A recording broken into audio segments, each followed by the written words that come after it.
Este es el Gozo del Cien Pies. Buenas tardes, buenas noches, bonito día para aquellos que tengan cerca su ventana. Quién sabe a qué horas nos estén mirando, Laura. Está con nosotros Laura Martínez, doctora. Estás haciendo apenas tu doctorado, ¿verdad? Así es. Entonces, maestra en historia por la UNAM. Así es. Laura, gracias por estar aquí. Gracias a ti por invitarme. Y vamos a hablar sobre falsos conservadores. Vamos a hablar sobre este grupo de personas a principios del siglo XIX, mexicanos, que los creemos conservadores, pero que tú tienes la idea de que no lo eran tanto. ¿Así es? Es correcto. Mira, en realidad esta postura de calificar como grupos conservadores a estas propuestas políticas de la primera mitad del siglo XIX obedece principalmente a dos cuestiones. En primer lugar, es porque no nos hemos metido a profundidad a conocer exactamente cuál era el contenido y los conceptos de estos primeros proyectos. Entonces, de primera, tenemos un desconocimiento. En segundo lugar, la mayor parte de nuestras ideas sobre estos individuos y sus proyectos provienen de esos grandes relatos nacionales que se escribieron a finales del siglo XIX y principios del XX. Estos tenían por objetivo justificar que la República Federal y laica era el único proyecto liberal y válido. Por lo tanto, para explicar su desarrollo, únicamente validaron aquellos gobiernos que tenían un gobierno republicano y federal. De esta forma, todo aquello que no encajara era visto como retrógrada y conservador. Y conservador, exactamente. ¿Qué se entiende por conservador? Mira, lo que nosotros estamos intentando estudiar es, en primer lugar,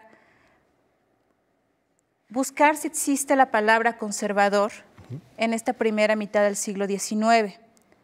¿Qué obtenemos? Que en realidad este término se usaba muy poco y cuando nos topamos con él tenemos sorpresas. Por ejemplo, en 1831 en la ciudad de Toluca se va a publicar un periódico que se llama El Conservador. Es interesante porque conocemos su declaración de intenciones o su prospecto. Cuando lo leemos nos damos cuenta que lo que ellos entienden por conservar es iniciar reformas, por ejemplo. Entonces, como un conservador, que podríamos imaginar ahora, estaría proponiendo reformas. Reformas, claro. En otro sentido, si bien se usa muy poco esta palabra, no quiere decir que no hubiera ideas conservadoras, aunque es un problema que estamos ahorita recientemente abordando, es decir, no existe la palabra como tal, pero ello no quiere decir que con otras no se estuvieran hablando o tomando posturas conservadoras. Ahora, ¿cómo definimos lo conservador? Con base a estos presupuestos de la historia nacionalista, van a definir como conservador aquello que se parezca al antiguo régimen o a la colonia, pero esta es vista como un bloque homogéneo, oscuro y perverso. Claro. En concreto, se van a fijar en la defensa de la religión, la defensa del ejército, lo hispano y particularmente en la forma de gobierno, que era la monarquía absolutista. Ahora, si bien con la independencia ya no va a haber una monarquía absolutista, sí van a haber monarquías, como la de Iturbide y posteriormente como la de Maximiliano. Y también van a haber regímenes que van a secundar la República, pero esta vez centralista. Entonces, para esas historias nacionales, todo aquello que parezca una concentración de poder es negativo. Claro.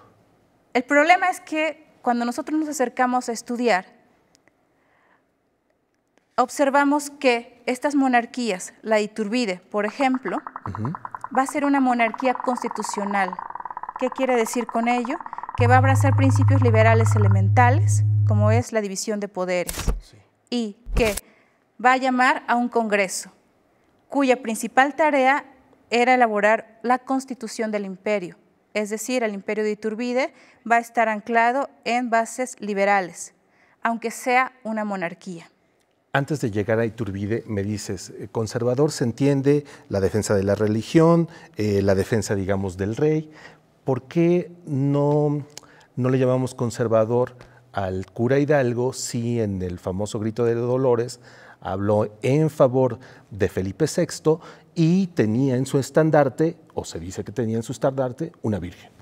Sí, se trata de Fernando VII. Dijiste muy bien una cuestión acerca de la religión. En efecto, si nosotros, basándonos en los criterios de esas historias nacionalistas, que todos aquellos individuos y proyectos que defienden la intolerancia religiosa son conservadores, estaríamos en efecto llamando a Hidalgo un conservador. Un conservador. No solo a Hidalgo, estaríamos diciendo que los sentimientos de la nación Claro, de Morelos, la Constitución de Apatzingán y todas las otras constituciones, como la de 24, la de 36, las bases de 42 y 43, y 57 ya es distinto, todos esos que eran repúblicas federales y luego centralistas serían conservadoras. Cuando observamos que esta intolerancia religiosa era una expresión de la sociedad mexicana en su conjunto. Entonces explica en ese sentido que no solamente Hidalgo, sino el resto de los políticos van a tener esa postura frente a la Iglesia, que vendrá un cambio de generación, un cambio político también, que va a llevar ya a los liberales de la Constitución de 57, con las reformas previas y las anteriores, a ya tomar otra perspectiva. Damos el salto ahora sí a Iturbide. Sentimos que, o la historia oficial, así nos los ha contado, es una suerte como de pequeña traición, es decir, nos queríamos independizar y de pronto tenemos otra vez un emperador. De hecho, la idea de erigir un imperio, una monarquía constitucional para como primer gobierno independiente se había pactado desde el Plan de Iguala. Entonces no era algo que a Iturbide se le ocurriera. De hecho, mucho antes de que él fuera proclamado y coronado emperador, México había nacido al Concierto de las Naciones como una monarquía constitucional. ¿Qué quiere decir como monarquía constitucional? Que bueno, que no iba a ser una monarquía despótica. Ahora, en cuanto a las formas de gobierno, es importante decir que las repúblicas centralistas, no por ser centralistas, es decir, por cortar ciertas soberanías, por cortar soberanía a los estados, que ahora se van a llamar departamentos, les estaba reduciendo su representación política, pero no la estaba anulando, que eso es importante. Restringir no es anular lo político, ¿no? Entonces, dado este prejuicio de que lo centralista está quitando poderes, no nos estamos fijando y leyendo con más atención que, por ejemplo, la Constitución de 1836, que había sido calificada como un monstruo jurídico, en realidad su primera ley lo que va a hacer es ofrecer una garantía de derechos humanos. Exactamente, de derechos civiles. Entonces, ¿cómo? Al ser conservador, no podría ofrecer este tipo de garantías. ¿Hasta cuándo, hasta qué momento verdaderamente los encontramos tal como realmente representan o nos representamos a los conservadores? ¿Cuándo verdaderamente podemos decir, he aquí un grupo conservador, he aquí un partido incluso conservador? Bueno, el Partido Conservador en México como tal va a surgir en 1849. Sí, ya estamos casi del otro lado. Ya estamos casi del otro lado. Sí, cuando nos referimos al México independiente o los primeros gobiernos, estamos hablando del primer imperio, la primera República Federal, la central y las intervenciones, las primeras intervenciones, ¿no? En realidad aquí ya estamos en otro momento. Tampoco podríamos hablar como de un sistema de partidos, porque en realidad es un partido además, ¿no? Entonces, en realidad no hay una dinámica en ese sentido. Claro. Y ahí sí, en el Universal, en el periódico de Alamán, sí se va a dar como toda una serie de argumentaciones y de postulados sobre qué es lo que quieren conservar.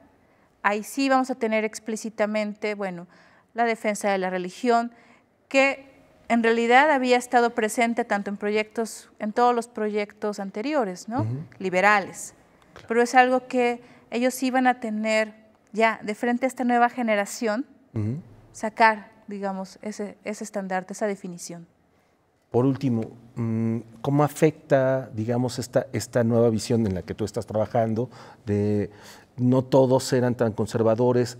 había ideas que no eran incluso absolutamente conservadoras, en lo absoluto conservadoras. ¿En qué afecta nuestra visión de ese México del siglo XIX? Mira, en realidad no me propongo ser una desmitificadora, ¿no?, de los conservadores. Ajá. En realidad mi preocupación es que tenemos que ponernos a estudiar a esos grupos políticos, sus ideas, porque ya vimos, por ejemplo, que la Constitución de 36 no estaba defendiendo principios conservadores, sí estaba recortando algunos, pero estaba enarbolando otras garantías, por una parte. Y la otra es adentrarnos a estudiar esas ideas conservadoras. Por ejemplo, que sería esta visión corporativista, que permeó hasta muy entrado el siglo XIX, Claro. ¿no? Que eso sería como una tarea pendiente. Muy bien, pues te agradezco muchísimo, Laura. Muchísimas gracias, Daniel. Gracias. Nos estamos viendo para la siguiente ocasión en el Gozo del Cien Pies. Gracias. Gracias.